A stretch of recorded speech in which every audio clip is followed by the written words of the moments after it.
बिस्मिल्लाहिर्रहमानिर्रहीम, अस्सलाम वालेकुम। पाकिस्तान और दुनिया भर में देखने और सुनने वालों को अब्दुल कादिर का सलाम। इस वीकेंड के बाद शुरू होने वाला हफ्ता मुल्की सियासत के लिए और ख़ास तौर पर इमरान खान के लिए बहुत अहम है। 3 तारीखें बैक टू बैक और हर तारीख में एक हाई प्रोफाइल केस होने जा रहा है। उसकी तफसीलात डिस्कस करते हैं, लेकिन पहले थोड़ी सी बात कर लेते हैं आज की तारीख की मुनासबत से। 25 मई ऑब्वियसली एक बहुत अहम दिन, एक बहुत अहम तारीख और ख़ास तौर पर PTI के लिए, PTI के वर्कर्स के लिए ये दिन भुलाना तकरीबन लगभग नामुमकिन ही है, क्योंकि ये वो तारीख थी या ये वो दिन था जहां से ये अब तक जो कुछ पिछले 2 सालों में होता आ रहा है उसका आगाज़ हुआ था। यानी इस दिन से 25 मई से एक क्रैकडाउन, एक मतलब सख्त किस्म का जो PTI के ख़िलाफ़ एक तशद्दुद या मार-धाड़ या गिरफ्तारियां, छापे, मुकदमा, ये जो भी सिलसिला शुरू हुआ ये 25 मई के बाद से, 25 मई के दिन से शुरू हुआ। मैंने पार्टी में से भी बहुत सारे लोगों से ये बात सुनी है कि इमरान खान का वो जो लॉन्ग मार्च था 25 मई को होने वाला टूवर्ड्स इस्लामाबाद, या तो उसमें 1 हफ्ते का या 10 दिन का और डिले होता तो शायद हालात यहाँ तक ना पहुँचते जो आज हैं। क्योंकि उन दिनों कुछ ऐसे सिग्नल्स मिल रहे थे कि इंतज़ार कीजिए, लेकिन वो इंतज़ार इतना तवील हो रहा था कि इमरान खान का सब्र भी जवाब दे रहा था। या फिर वो लॉन्ग मार्च इतनी तैयारी के साथ या इतने मौसर तरीके से होता कि उसे कॉल ऑफ ना करना पड़ता। ये इमरान खान का सेकंड लास्ट एक चांस था या सेकंड लास्ट उनकी मूवमेंट थी। दूसरा तो आपने देखा इसके बाद भी एक लॉन्ग मार्च हुआ जिसमें उनके ऊपर अटैक हुआ, हमला हुआ।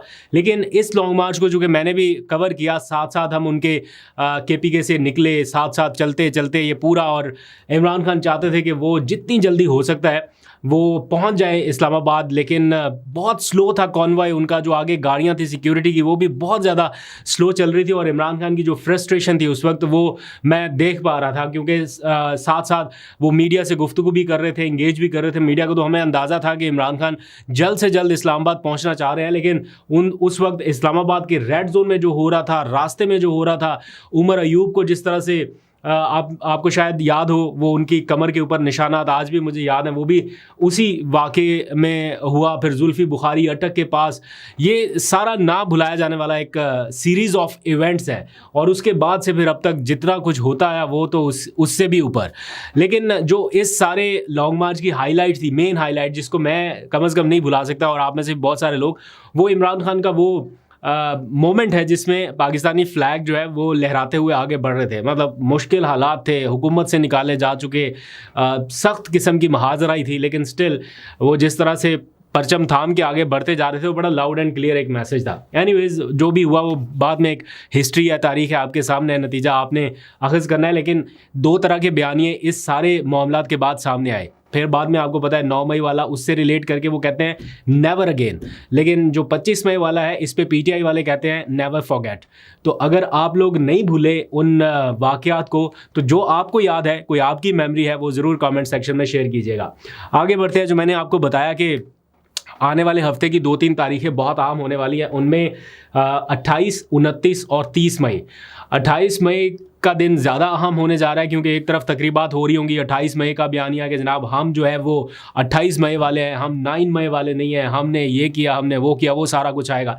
लेकिन इसी दौरान हाई प्रोफाइल केसेस जो है वो भी आगे बढ़ने, और इमरान खान का जो साइफ़र केस का मामला है उसकी आखिरी और हतमी समाअत होने जा रही है।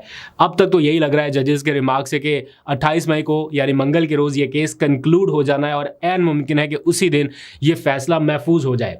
इसमें क्या फ़ैसला आ सकता है? ज़ाहिर बात है इमरान खान साहब को रिलीफ तो मिलना ही मिलना है, तयशुदा बात है कि इस केस में रिलीफ मिलना है।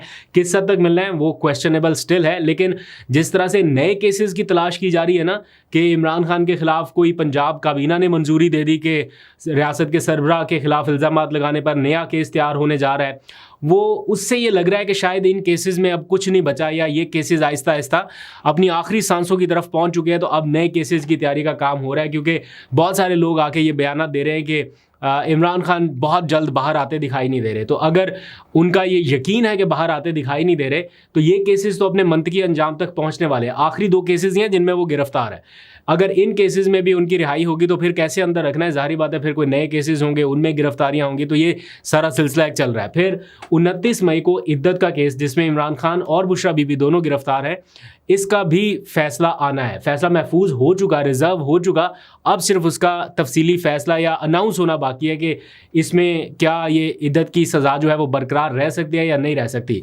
आज इस्लामाबाद प्रेस क्लब में कुछ उलमा ने प्रेस कॉन्फ्रेंस भी की है। उस प्रेस कॉन्फ्रेंस का जो वन नुकाती एजेंडा था वो इद्दत में दी गई सज़ा थी, और जो मैंने गुफ्तगू सारी सुनी वहाँ सामने बैठ के उलमा इकराम जिनका ज़्यादातर का ताल्लुक पीटीआई से, मैं अगर वो इसको एग्जैजरेट ना करूँ या कोई बायसनेस नहीं शो करूं यहाँ पर, तो ये क्वेश्चन रहता है कि ज़्यादातर का ताल्लुक पीटीआई से है या पीटीआई को सपोर्ट करने वाले उलमा है।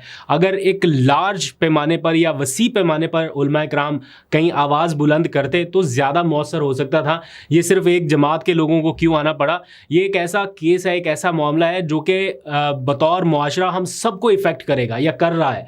तो इसके लिए मेरा ज़ाती ख्याल है कि और जमातों के या और आज़ाद जो मजहबी उलमा इकराम है उनको भी सामने आके अपनी आरा देनी चाहिए थी। बहरहाल एक जमात के उलमा सामने आए, साथ में और मुत्तहिदा मजलिस वाहदतुल मुस्लिमीन के भी थे और भी दीगर थे, कुछ 6-7 के करीब तो फ्रंट लाइन पे बैठे थे, कुछ पीछे भी थे। और इसका जो मैं क्रक्स समझ पाया हूँ वो ये था कि ये जो फ़ैसला दिया गया है ये शरीयत और अल्लाह ताला के जो अहकामात हैं या कुरान करीम में दी गई जो हिदायत हैं उनके बरक्स है उलमा इकराम के मुताबिक। और वो कह रहे हैं कि हदूद अल्लाह से आगे निकल कर ये कई फ़ैसले जो हैं वो दिए गए, शायद इस बारे में मौसर आगाही नहीं थी। तो अब फ़ैसला आने वाला है, यानी चंद दिन ही बाकी है, दिन ही क्या अब तो घंटों का ही रह गया है। तो अब देखते हैं कि अब फैसला महफूज होने के बाद ये प्रेस कॉन्फ्रेंस की गई, तो शायद ऐसा लग रहा है कि बहुत ताख़ीर हो गई ये प्रेस कॉन्फ्रेंस करते हैं, लेकिन स्टिल देर आए दुरुस्त आए, जो भी कह सकते हैं।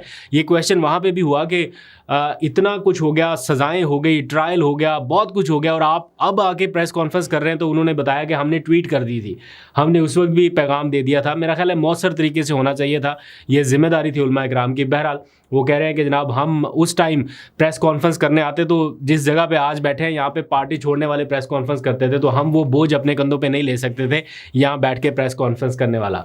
तो खैर ये आज उन्होंने एक पूरा बयानिया जो है वो बताया है शरीयत के मुताबिक, कुरान के मुताबिक, और जो कुछ भी हमारा दीन बताता है इस इद्दत के मामले को लेकर।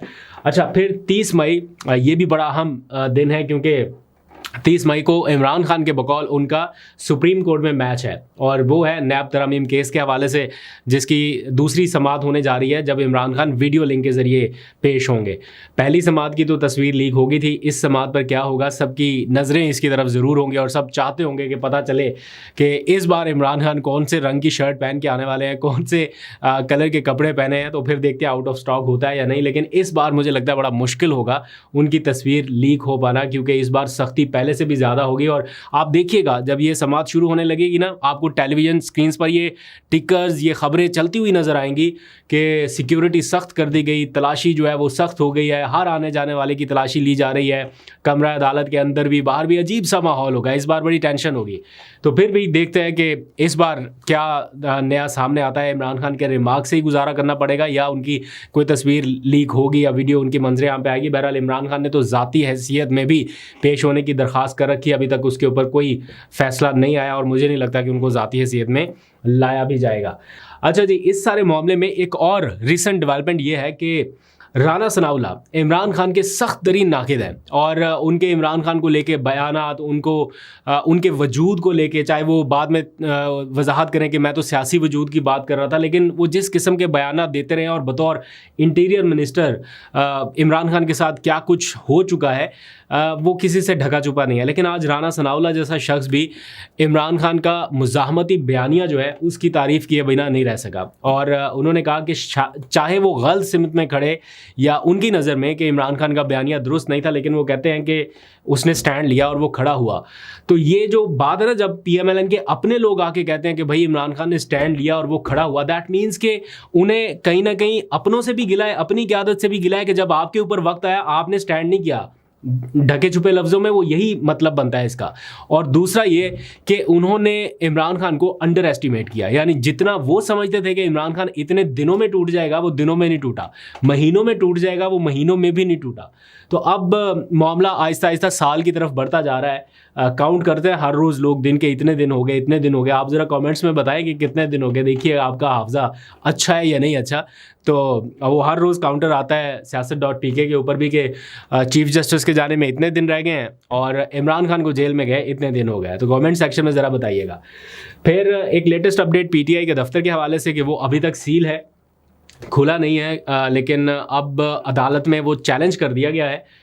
शुएब शाहीन की जानिब से उसे चैलेंज किया गया। उनके पास डॉक्यूमेंट पूरे हैं, उनका केस बहुत स्ट्रॉन्ग है। कोई रीज़न ही नहीं है कि ये डीसील ना हो, ये हर हाल में डीसील हो जाना है। और मंडे को इसकी समाअत जो है वो फिक्स हो गई है, यानी सोमवार के दिन इसकी समाअत होगी। और मेरा ख्याल है पहला शॉर्ट ऑर्डर जो है वो या तो उस दिन आ जाएगा या वो सीडीए को नोटिस जारी कर देगी अदालत कि अगली समाअत पे आके बताएं। अगर अदालत ने थोड़ा देर से इंसाफ करना हुआ या कुछ इस तरफ मामला गया तो फिर पहले दिन डीसील का ऑर्डर नहीं आएगा, वो सीडीए को नोटिस जारी कर देंगे कि जनाब अगली तारीख पे आप आएँ, फिर हम आपको सुनते हैं। और फिर इन दिनों में एक अपडेट ये है, अपडेट क्या, एक ज़रा ऐसे ही डिस्कस करने के लिए कि मुल्क में एमरजेंसी की या मार्शल लॉ की इस तरह की खबरें बड़ी आजकल अफवाहों में आ रही हैं कि मुल्क में कोई एमरजेंसी लगने जा रही है और डराया धमकाया जा रहा है। टीवी पे आके भी बयानात दिए जा रहे हैं और ऐसा खौफ और आसा फैलाया जा रहा है कि अगर इमरान खान पीछे ना हटे, अगर वर्कर्स पीछे ना हटे, अगर खैबर पख्तूनख्वा हुकूमत पीछे ना हटी तो फिर ये हो जाएगा, ये हो जाएगा। तो अब तक यही सारे लोग पीछे हटते रहे हैं और इन्हीं के साथ जो कुछ हुआ है वो और तो किसी के साथ हुआ ही नहीं जो इनके साथ हुआ, और हटना भी पीछे इन्होंने ही है। मैसेज तो यही सीज़ फायर का दे रहे हैं कि हम सीज़ फायर के लिए तैयार हैं, हम बातचीत के लिए तैयार हैं, हम हर चीज़ के लिए तैयार हैं। तो फिर ये पैगामात क्यों आ रहे हैं और क्यों ये अफवाहें आ रही हैं कि जनाब मार्शल लॉ लग जाएगा या एमरजेंसी लग जाएगी? तो इमरान खान का आपने वो मैसेज कहीं सुना होगा जब वो कह रहे थे लगा दें, आजकल ट्विटर के ऊपर बड़ा वायरल है, तो वो कह रहे हैं लगा दें। इसका नुकसान किसको होगा? अगर फ़र्ज़ करें मुल्क में एमरजेंसी लगती है, किसको नुकसान होगा? इमरान खान का क्या है स्टेक पे, पीटीआई का क्या है इस वक्त एट स्टेक? ये तो जो फॉर्म 45-47 का झगड़ा है या जो उसके बेनिफिशरी हैं या जो हुकूमत में है, असल तो मसाइल उनके लिए हैं, असल तो स्टेक पे उनका सारा कुछ लगा है।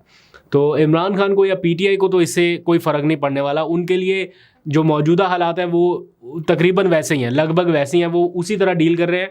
वो कई बार मुतालबा भी करते हैं कि ये अनअनाउंस्ड है, आप इसको अनाउंस्ड कर दें, तो फिर तो चलो सबको सुकून भी आ जाए कि ये सारा कुछ चल रहा है। एनीवेज, ये सारी अपडेट्स हैं, आपको फर्दर भी बताऊंगा। अभी तक के लिए इतना, अपना बहुत सा ख्याल रखिए। अल्लाह हाफिज़।